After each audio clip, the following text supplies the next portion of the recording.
plateau de Comment ça va bien, et avec celle qui peut nous montrer que faire les boutiques, eh bien c'est aussi parfois un acte de générosité. C'est Julienne. Et oui, depuis quelque temps, Julienne, vous nous expliquez les manières, les mille et une façons de donner du temps aux autres pour leur faire du bien, ce qui est important. Et pour votre sujet du jour, eh bien, il n'y a pas besoin de compétences particulières, sinon aimer le shopping. Oui, alors effectivement, aujourd'hui, pas touche. Aujourd'hui, je suis allée à la rencontre d'une association qui a pour vocation de faciliter la vie des aveugles et des malvoyants. Ça concerne quand même 207 000 personnes en France. Ah, je sais. Donc, le concept de l'association est très facile à comprendre. Ils ont un certain nombre de bénévoles qui ont des disponibilités plus ou moins grandes selon leur emploi du temps.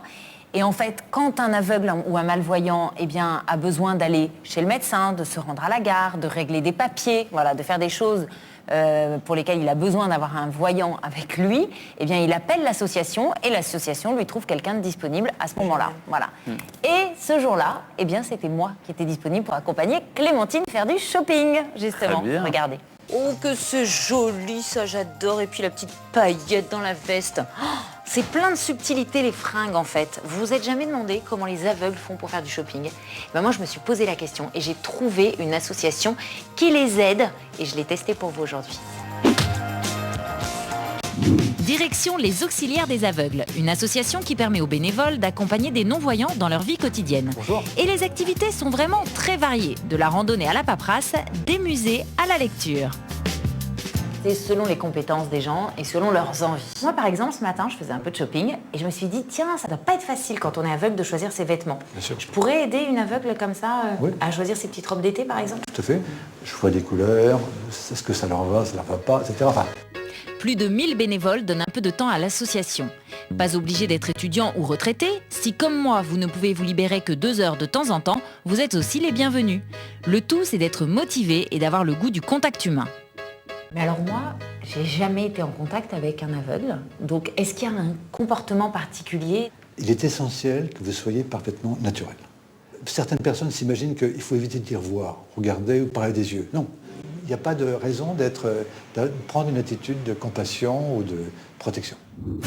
Deuxième point important, le guidage. Un petit film m'explique comment guider un aveugle. Entre autres, j'ai appris que c'est l'aveugle qui me tient et pas l'inverse. Je suis maintenant prête pour mon rendez-vous avec Clémentine. Cette jeune maman de 31 ans a perdu la vue il y a 8 ans. Bonjour, je suis Julienne. Clémentine? Clémentine, oui. Ça va bien? Oui, ça va bien, merci. Ravie de te rencontrer. Pareillement. Écoute, on va passer un petit moment ensemble. J'avoue, je suis complètement débutante en technique de guidage. Il va falloir être indulgente, Clémentine. Et c'est toi qui me prends le bras. Voilà, je prends le bras droit. D'accord, ok. Voilà. On y va. Si je fais mal, tu me dis. Oui, oui, promis. Donc c'est moi qui suis toujours en avant de toi, Clémentine, c'est ça? Voilà, c'est tout à fait ça, oui. Et c'est toi qui me prends le bras? Je prends le coude. Ouais. Mais tu marches super vite là, dis donc. Je suis étonnée. Profite pendant que j'ai un guide, parce que comme j'ai pas l'habitude de marcher vite quand je suis toute seule, là j'en profite. Profite. Bon alors attention, ça devient technique, là il y a des escaliers. Donc si je me souviens bien, je m'arrête, Voilà. puis je descends pour que tu sentes mon coude. Voilà, qui descend, c'est tout ça? à fait ça, oui. Bon, je maîtrise là, non? Non, ça va à peu près, oui. Je suis Bon, pas maintenant tombée. que j'ai les bases, je propose avant d'aller faire du shopping, une balade. Allez.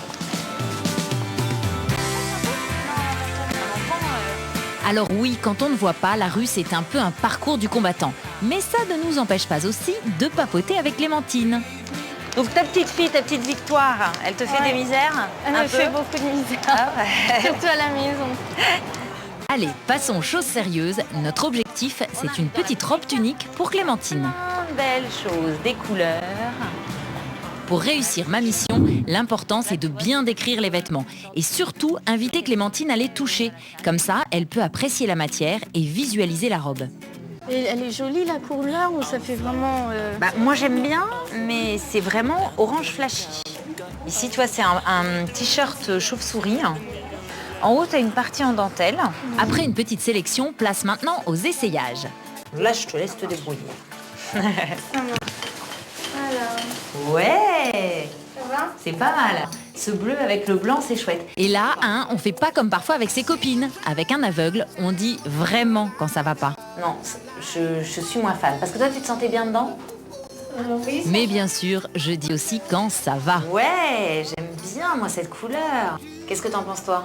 Si, j'aime bien. Je suis à l'aise en tout cas. Oui.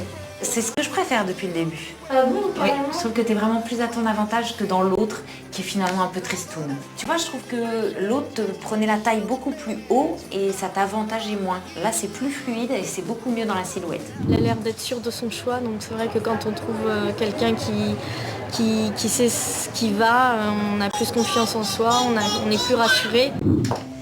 Bon, Clémentine, Oui, qu'est-ce que tu valides définitivement? donc la robe orange. Ah, c'est vrai? Peut-être plus plu. Oh, c'est hyper mignon. Donc mes conseils ont été Voilà. vraiment utiles. Voilà. Ça t'a servi. Bah, Je écoute, je suis te ravie. fais confiance surtout. Waouh, responsabilité là. Hein. Allez, on y va. Bon, on a passé un bon petit moment, hein, Clémentine? C'est très sympa. Je t'ai aidée, t'es sûre? Oui, c'était pas. Bon, on se refait ça samedi prochain? Voilà, Oh, exactement. cool, ça va être bien. Mais alors là, je t'emmènerai dans une autre petite boutique.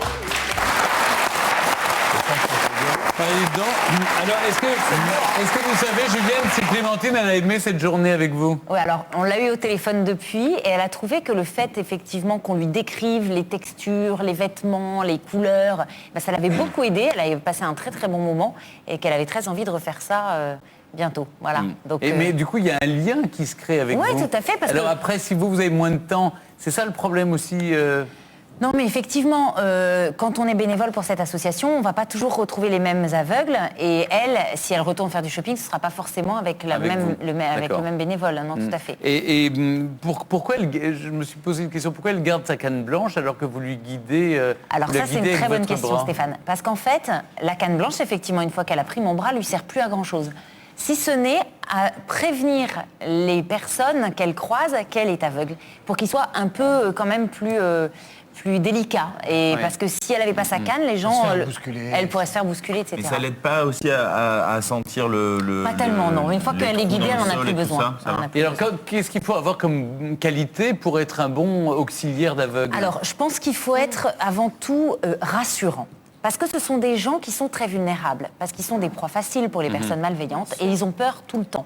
Donc être rassurant, ça commence par être ponctuel au rendez-vous. C'est ce que disait le président de l'association. Un aveugle, quand il reçoit quelqu'un, il a besoin que la personne arrive pile à l'heure. Parce que si elle arrive un peu avant ou un peu après, ça peut être quelqu'un d'autre et il n'ose pas ouvrir. Donc ça, c'est la première chose. Et puis, c'est aussi ne pas être impulsif, ne pas être nerveux, parce qu'eux, ils ne voient pas et ça peut être très perturbant, quelqu'un qui est comme Ils ça, sentent pas tout. stable. Il y a une- À la fois, le président de l'association disait aussi qu'il ne faut pas être non plus dans une compassion exagérée. Ah, Il faut pas être du très tout. naturel. Il faut être très et- naturel, il n'y a pas de mot tabou. Oui. On peut dire aveugle, on peut dire est-ce que tu vois que. Oui. C'est pas, faut pas. Et ça vous a, bannir ça ce vous a vocabulaire. été naturel? oui. Les mots venaient, il n'y avait pas de, il y Non, avait pas de il y avait gêne de pas. votre Je vais vous dire, part. la seule chose, le seul moment où je me suis sentie un petit peu gênée, c'est quand j'ai dit bonjour. Parce que je ne savais pas qu'est-ce que je fais. Parce que si j'approche mon visage pour une bise, elle ne va pas savoir comment faire. Si je tends la main et comment elle va la trouver. Et c'est la seule chose. Et puis après, j'ai été très à l'aise. Et combien de temps il faut disposer pour être un bénévole un peu efficace Alors, comme il guide faut- d'aveugle? Une mission dure 2 heures. D'accord.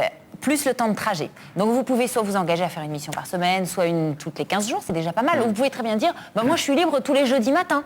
Et ensuite, en fait, des bénévoles de l'association vont vous appeler pour vous proposer des missions. Mais même si vous vous êtes engagé le jeudi matin et que ce jeudi-là vous pouvez pas, vous avez le droit de dire non. D'accord. Donc c'est un engagement qui n'est quand même pas invivable. En tout cas, vous, ça vous a plu, Julienne? Alors ça m'a plu parce que j'ai passé un très bon moment avec Clémentine. Néanmoins, dans le cadre d'un engagement à plus long terme, ça ne correspondrait pas à ce que je recherche. Donc parce que en Pourquoi fait, Pourquoi parce que c'est un bénévolat un peu solitaire entre guillemets. Moi, si en tant que bénévole, j'ai besoin de faire partie d'une équipe, voilà, d'un groupe. Mais c'est pour ça que cette chronique a du sens. C'est parce que justement, tous les types de bénévolat ne correspondent Bien sûr, pas à tout le monde. À tout le monde. Et à c'est ce qu'on que vous recherche. aviez dit, voilà. Et donc, Il faut voilà. que le bénévolat, pour qu'il soit durable et qu'il Exactement. s'inscrive vraiment dans la durée, il faut que ça vous corresponde vraiment. Voilà. En tout cas, et j'avais testé le soutien scolaire. Bah, pour l'instant, c'est vrai que le soutien scolaire, du coup, correspond beaucoup plus à ce que je très rechercherais. bien. En tout cas, les coordonnées de cette association seront disponibles sur notre site www.france2.fr. Merci beaucoup et bravo Julienne.